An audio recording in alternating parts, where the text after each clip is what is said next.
Back home, Brisbane has been shrouded in smoke again overnight as hazard reduction burns choke the city. Brisbane has the worst air quality among the world's major cities last night. Air quality warnings were issued for a second straight day. Pretty full on today, yeah. Bit hard to breathe. I was in the city last night and it was worse. Yeah, I think it's a bit better in the mornings. Better this morning than it was last night. Our Sky News meteorologist Rob Sharp expects Brisbane will likely have 3 more smoky nights and mornings to come.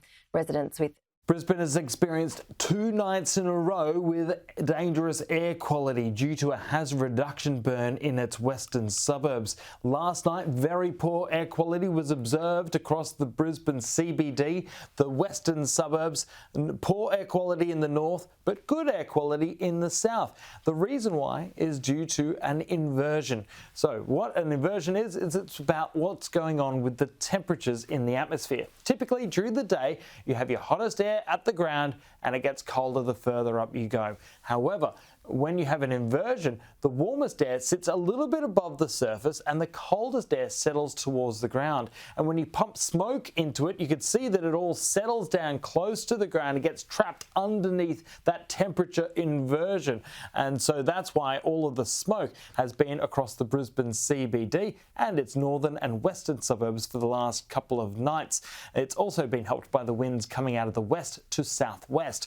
But over the next couple of nights, they're going to be initially westerly into Wednesday morning and then west to northwesterly on Thursday morning and Friday morning. So it won't just be the northern and central and western suburbs, maybe some southern suburbs of Brisbane on Thursday and Friday morning will become smoky as the temperature inversions set up and the hazard reduction burns are expected to continue in the west of Brisbane.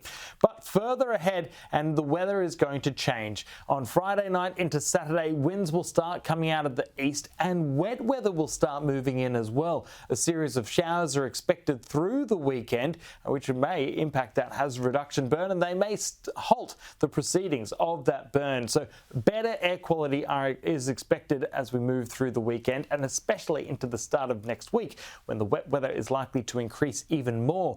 Right now we're expecting more than 20 millimetres for much of the Brisbane area, so they may not even start the hazard reduction burns at all next week. And joining us live with more is the AMA Queensland Vice President, Dr Nick Yim. Dr Yim, appreciate your time. Thank you. This can be pretty serious for people with respiratory issues, can't it? Yeah, good morning. So obviously with the smoke haze across Queensland and Brisbane, people with asthma, lung disease, chronic bronchitis, they can be potentially at risk. And when we add in influenza and COVID, this is a triple whammy. So obviously we do need to be cautious. So what should people be doing? I mean, I assume shutting windows, staying indoors if you do have some of those issues?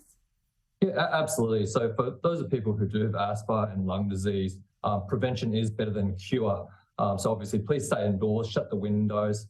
Obviously, double check that you have your medications all up to date. So for those of you with asthma and COPD and have a puffer, make sure it's in date, make sure you have adequate supplies. And likewise, please carry your reliever with you. So those of you with Ventolin puffers, make sure you keep it in the pocket because it can trigger a bit of an asthma or a COPD attack.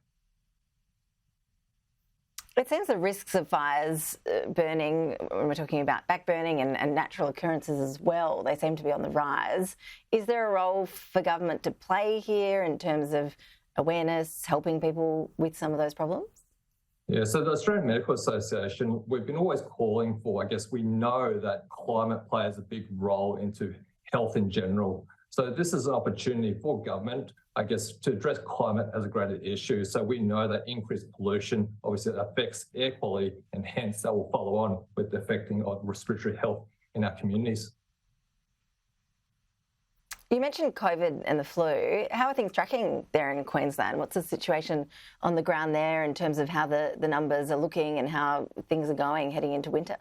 Yeah, obviously we're one day away from winter, and winter's around the corner. So this is definitely a great opportunity for the community, Queenslanders and Australians. If you haven't had your influenza vaccination, it's never too late. Please get immunised. Similarly, if you haven't had a COVID booster or had COVID in the past 6 months and you're due for a booster, please get boosted. We are seeing a rise in numbers of COVID and also influenza, along with other respiratory illnesses. So the message has always been clear. If you are unwell, please get tested, please put a mask on, and please stay at home. You don't want to be spreading those respiratory viruses to your work colleagues at work.